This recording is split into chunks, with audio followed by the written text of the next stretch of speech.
He always thought my silence meant surrender. That as long as I kept my mouth shut, he had the upper hand. He mistook my quiet for compliance, my stillness for fear, and my patience for weakness. But what he never realized was that I was paying attention, closer than he could imagine. Every lie he told, every manipulation he pulled, every time he raised his voice just to lower mine, I watched. I listened. I remembered. Silence, for me, wasn't about avoiding confrontation. It was about understanding the battlefield before stepping onto it. People who underestimate the quiet ones don't understand that silence is often a strategy, not a submission. And in that silence, I was gathering evidence, learning his patterns, noting his tactics. He was loud, always needing to be the center of attention, the one with the last word, the one who always appeared right even when he was dead wrong. He was the kind of man who dominated conversations, not with intelligence but with volume. He dismissed questions as disrespect, criticism as betrayal. And when I chose not to argue, not to raise my voice to match his, he saw it as defeat. But while he was busy performing, I was collecting every detail, every contradiction, every red flag he waved with pride, thinking no one would dare call him out. He underestimated the quiet. He underestimated how much strength it takes to stay calm while someone pushes you, mocks you, tries to break you. But in my silence, I wasn't breaking, I was building. Building resilience. Building clarity. Building a fire so deep and steady, it didn't need to roar to burn everything down. I knew that if I spoke too soon, he would twist my words. If I confronted him too early, he would paint himself as the victim. So I waited. I let him show himself for who he really was. I let him dig the hole deeper with every careless word and every arrogant assumption that I would never push back. Silence gave me the upper hand in ways he couldn't comprehend. It made me invisible when I needed to be. It allowed him to reveal his worst without even knowing he was on stage. He never imagined I was taking mental notes during every insult, every gaslighting attempt, every time he tried to guilt-trip me into staying quiet. But I was. I was studying him like a puzzle I had already decided to solve. And as I observed, the picture became clearer. Not just of who he was, but of who I had become in his shadow. Someone who had learned to pick her battles. Someone who understood that not every war is won by shouting louder, but by knowing when to speak so the truth lands like thunder. He thought silence made me powerless. What he didn't realize was that silence gave me time to process, to plan, to prepare. While he mistook my silence for submission, I was growing stronger. Every quiet night was a night I spent reclaiming myself. Every time I held back tears in front of him, I let them fall in private and came back more determined. I let the silence be my armor, my mirror, my training ground. And through it, I learned that power isn't in how loud you can be, but in how much you can endure without losing your mind, your integrity, your voice. People like him thrive on reaction. They feed on chaos. They crave the upper hand in arguments because it makes them feel in control. But when you deny them that reaction, when you refuse to give them what they're trying to provoke, you hold all the cards. My silence wasn't a pause. It was a calculation. A strategy. A long, deliberate inhale before the storm. Because while he was busy talking, convincing himself that I was broken or scared, I was becoming someone he wouldn't recognize when I finally did speak. Someone who no longer needed his approval, his validation, or his permission. He thought I would stay in that role forever, the quiet one, the agreeable one, the one who kept peace at her own expense. But what he didn't know is that I was never trying to keep peace. I was giving him enough rope. And I wasn't silent because I was afraid. I was silent because I was watching how far he'd go. Because sometimes the loudest statement you can make is the one you don't say, until it's time. There's always a moment when the scales tip, when the weight of everything you've been holding inside becomes unbearable, when staying silent feels more painful than speaking up ever could. For me, That moment didn't come with a dramatic event or some grand betrayal. It came quietly, like a whisper that suddenly turned into a scream inside my own chest. It was the slow realization that I had allowed too much for too long. Every time I let something slide, every time I said, "It's okay," when it wasn't, every time I prioritized peace over honesty, I was losing a piece of myself. And eventually, I ran out of pieces to give. He pushed boundaries gently at first, the way manipulators often do. A joke at my expense here, a dismissive comment there. I'd tell myself not to overreact, that maybe I was being sensitive, that maybe it was all in my head. But it wasn't. It was calculated.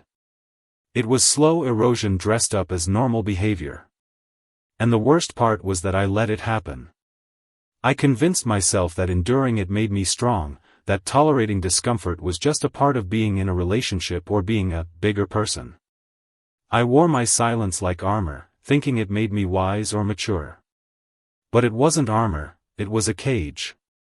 The turning point wasn't loud. It wasn't even visible from the outside. It was a quiet shift, the way a river changes course slowly, invisibly, until it's no longer recognizable. One day I looked at myself and realized I didn't recognize who I had become. I wasn't living, I was enduring. I wasn't choosing silence, I was suffocating under it. And the weight of pretending everything was fine began to crack something inside me. Every forced smile, every avoided conversation, every swallowed emotion added up until it was too heavy to carry. I remember the exact moment it hit me. Not because of what he said, but because of what I didn't feel anymore. There was no fear, no hesitation. Just exhaustion.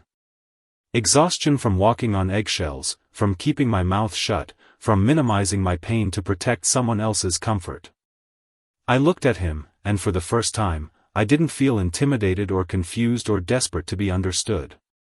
I felt done. Done justifying, done explaining, done waiting for him to see the damage he was causing.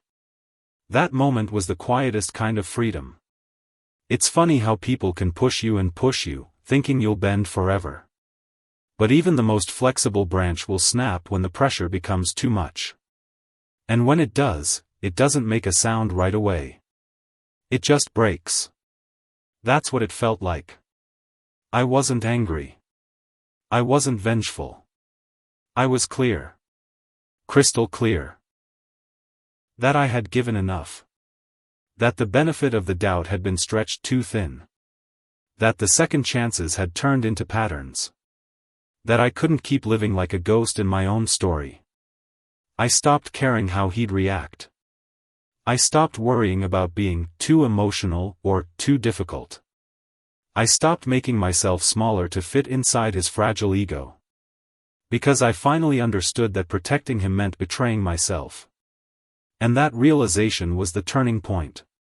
It was the first time I allowed myself to truly feel the anger, the sadness, the betrayal, not just from him, but from myself. From all the times I stayed quiet when I should have spoken. From all the times I chose silence over truth. And that grief hit me harder than anything he ever did. But it also gave me strength. Real strength. The kind that doesn't scream or shout or demand attention.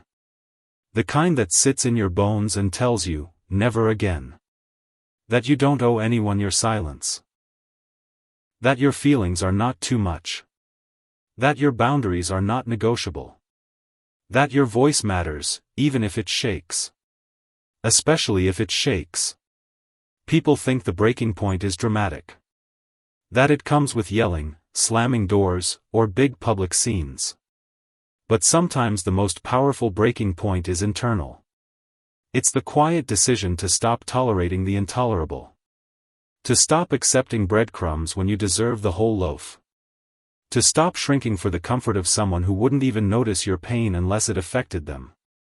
It was never about revenge or punishment. It was about reclaiming space.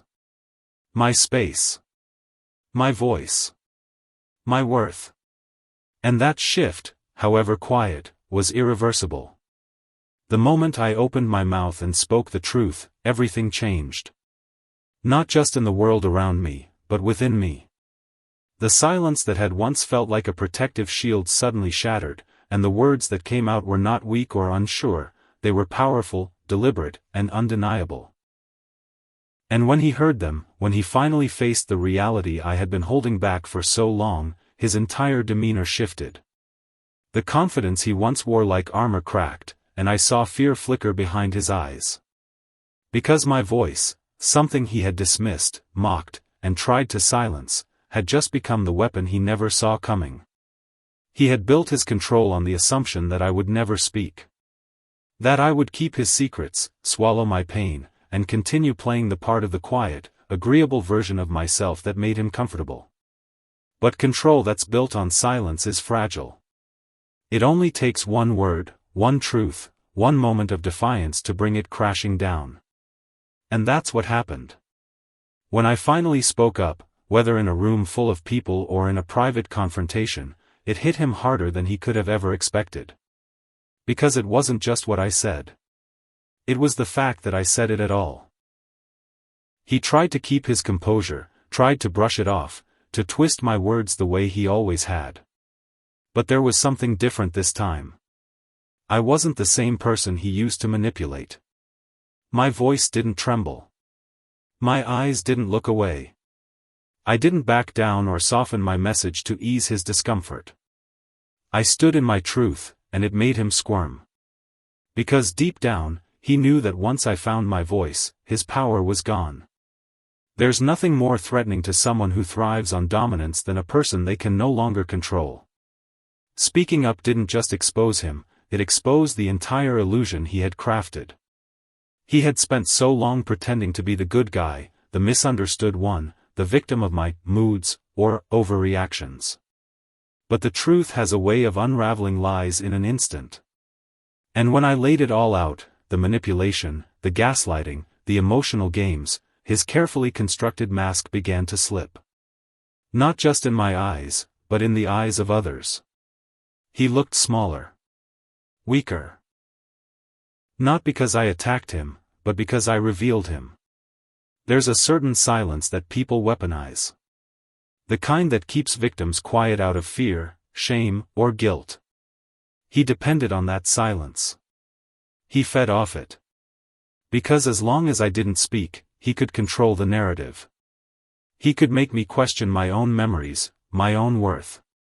He could act like nothing was wrong while I carried the burden of everything. But when I finally let the words out, they burned through the fog he had wrapped around me.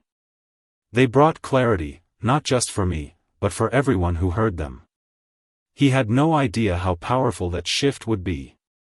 How much I had built up in silence, how much I had stored away, how deeply I had prepared for that moment. I had replayed the conversation in my head 100 times. I knew what I wanted to say. I knew what truths I had to release, not just for justice but for healing. And when I finally said them, I didn't care how he reacted. I didn't care about the consequences anymore. I cared about reclaiming myself. He tried to interrupt. Of course he did. He tried to deny, to deflect, to accuse. But this time, I didn't flinch. I didn't engage in his circular arguments. I didn't allow him to drag me back into the confusion. Because speaking up wasn't about debating him, it was about freeing myself. And the moment those words left my mouth, I felt a weight lift off me that I had been carrying for far too long. A weight I didn't even fully recognize until it was gone. People like him thrive in shadows. They thrive in confusion, in silence, in manipulation. But when you drag everything into the light, when you speak with clarity, without apology, it strips them of their illusion of power. He saw that. He felt it. And though he tried to act unaffected, his body language betrayed him. The twitch of his jaw. The sudden need to look away. The defensiveness that turned to panic when he realized he could no longer control the outcome. I wasn't afraid anymore, and that terrified him. Because he knew, in that moment, that the version of me he could control no longer existed. When I finally spoke, it wasn't just a release, it was a reckoning. My voice, the very thing he thought he had buried under layers of fear and doubt, became the sharpest weapon I had ever held. He had built his comfort on the belief that I wouldn't dare push back, that I had become too conditioned, too fragile, too broken to ever fight for myself. But when I did, when I looked him in the eyes and said the words he never imagined I had the courage to say, the air changed. Something irreversible cracked between us. And he realized, probably for the first time, that I was not the same person he thought he controlled. The truth is, I had been building that voice in silence for a long time. Every time he tried to make me feel small, I held on to a piece of my power. Every time he gaslit me into believing I was the problem, I tucked the truth deeper into my chest. And when I finally let it out, it didn't come as a scream, it came as something calm, steady, and devastating. Because it wasn't just rage. It was truth. And truth, when it's been suppressed for too long, doesn't just hurt. It detonates. He wasn't prepared for the version of me that spoke with clarity and without apology. He tried to smirk, tried to regain control, tried to speak over me. But I didn't stop. My words cut through every defense he threw up. I wasn't asking for permission. I wasn't trying to explain myself. I was simply stating what had been buried for far too long. And as I did, I saw him shrink.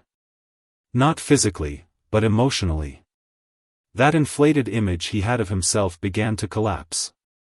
Because my voice didn't just challenge him, it revealed him. There's something terrifying to people like him about a woman who finally finds her voice. Especially a voice they believed they had silenced.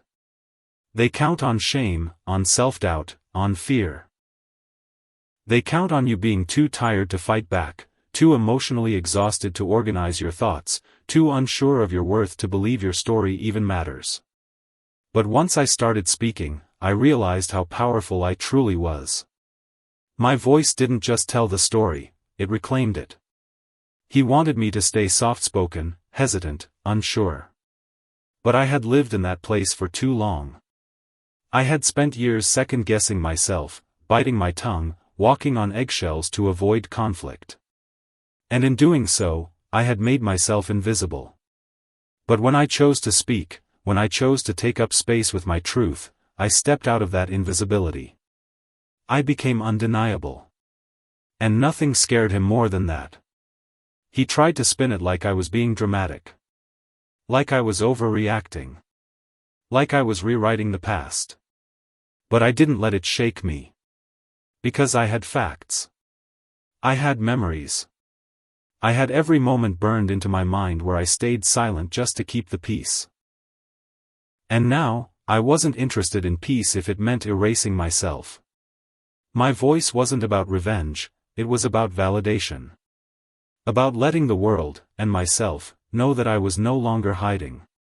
The thing about speaking up is that once you do it, you can't go back. There's no unsaying the truth. No unbreaking the illusion. And once I realized that, I felt something inside me shift forever. I no longer needed him to understand or accept it. I didn't need his approval or his acknowledgement. I wasn't speaking for him, I was speaking for me. And that made my voice even stronger. He underestimated what happens when a quiet person finally decides to speak. He thought the damage he caused would stay buried. That the fear he instilled would last forever.